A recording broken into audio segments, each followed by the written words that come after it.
Doctor की report देखकर मेरे तो होश उड़ चुके थे। मेरे कुछ समझ में नहीं आ रहा था कि क्या करूं। बस दिल कर रहा था कि चीखे मार मार कर जोर जोर से रोऊं। मेरी ऐसी हालत देखकर मेरी चाची जल्दी से मेरे पास आई और घबरा कर पूछा, क्या हुआ निशा, सब ठीक तो है ना? तू इस तरह घबराई हुई क्यों है? तेरे चेहरे का रंग क्यों उड़ा हुआ है? मैं तेरे लिए चाय बनाकर लेकर आती हूँ। मैंने चाची का हाथ पकड़ लिया और अपने पास बैठा लिया। मैं चाची के कंधे पर सिर रख कर जोर जोर से रोने लगी। चाची बहुत ज्यादा डर गई और बोली, मेरा दिल घबरा रहा है, कुछ तो बता, आखिर हुआ क्या है? मैंने डॉक्टर की दी हुई रिपोर्ट चाची की तरफ बढ़ा दी। इस रिपोर्ट में साफ साफ लिखा था कि मैं प्रेग्नेंट हूँ। रिपोर्ट छूटकर चाची के हाथ से नीचे गिर गई थी, क्योंकि एक शादीशुदा औरत के लिए ये जितनी ही खुशी की बात होती है, एक कंवारी लड़की के लिए ये उतनी ही शर्मनाक होती है। मेरा जी चाह रहा था कि जमीन फटे और मैं उसमें समा जाऊं।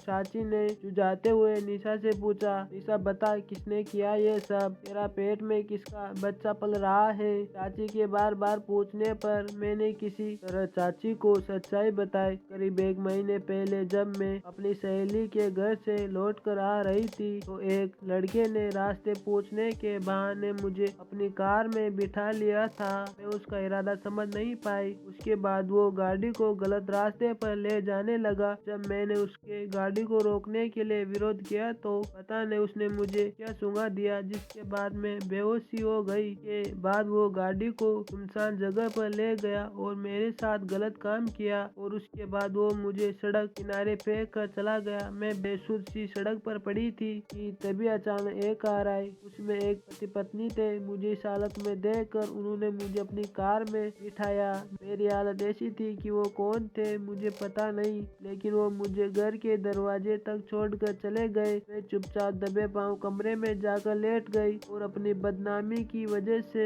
मैंने यह बात किसी को नहीं बताई। मेरी बातें सुनकर चाची भी रोने लगी थी। उन्होंने मुझे गले से लगाया और कहा, सब्र से काम ले मेरी बच्ची, इसने भी तेरे साथ ये जुल्म किया है, भगवान उसे उसकी सजा जरूर देगा। उस रात में और चाची पूरी रात जागती रही। चाची रह रह कर मुझे चुप कराती रही। अगर चाची की जगह मेरी सगी माँ भी होती तो मुझे ही मुजरिम ठहरा देती। जरूरी तेरा इशारा, पक्काई उसे लड़के ने तेरे साथ ये सब कुछ नहीं किया होगा। लेकिन मेरी चाची बहुत अच्छी थी। मेरी माँ मुझे बचपन से ही छोड़कर चली गई थी और बाप ने अपनी अलग दुनिया बसा ली थी। मेरी चाची ने मुझे अपनी औलाद की तरह पाल पोस कर बड़ा किया था। 2 दिन सोच विचार करने के बाद चाची ने मुझसे कहा, चलो निशा हॉस्पिटल चलते हैं। मैं चाची के इरादे भाप चुकी थी, इसलिए मैंने फौरन मना कर दी। मैंने कहा, नहीं चाची, मैं ये गुनाह नहीं करूंगी। भले ही उस लड़के ने मेरे साथ गुनाह किया, लेकिन इस सब में इस बच्चे का क्या कसूर है? इसे दुनिया में आने से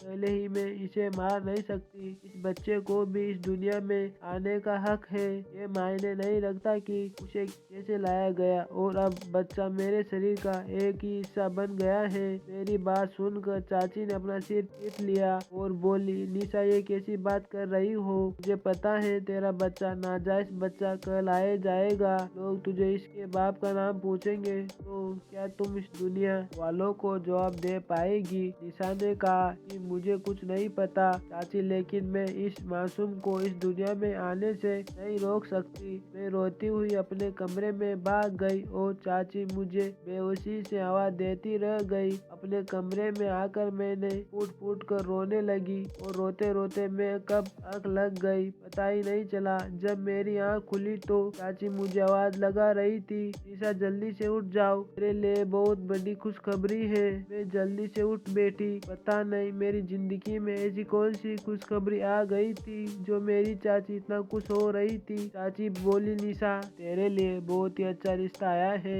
और ये रिश्ता मुझे लगता है कि भगवान की तरफ से भेजा गया रिश्ता है, क्योंकि तू अबॉर्शन कराना नहीं चाहती तो दूसरा रास्ता इससे निपटने का यही है कि तू शादी कर ले। और देखो भगवान ने ऐसे मौके पर तेरे लिए रिश्ता भी भेज दिया। मैं चाची की बात सुनकर थोड़ा हैरान हुई और जब मैंने रूम से बाहर निकलकर ड्राइंग रूम में पहुंची तो मैं थोड़ा चौंक गई, क्योंकि ये रिश्ता लेकर आने वाला कोई और नहीं बल्कि ये वही कार वाले पति पत्नी थे जिन्होंने मुझे घर पर ड्रॉप किया था। मैं काफी हैरान भी हुई और उनके पास जाकर बैठ गई। वो लोग अपने छोटे भाई के लिए मेरे साथ रिश्ता लेकर आए थे। मुझे अभी भी यकीन नहीं हो रहा था कि ये कैसे हो सकता है। बाद में उन लोगों ने मेरी चाची को बताया कि उस वाक्य के बाद जब हम दोनों ने इस बच्ची की हालत देखी तो हमें बहुत दुख हुआ और सोचने लगे कि इस बेचारी पर क्या गुजरेगी, और यही सोचकर हम निशा के लिए रिश्ता लेकर आए हैं। और चाची ने भी उन्हें निशा के बारे में सब कुछ बता दिया ताकि उन्हें किसी भी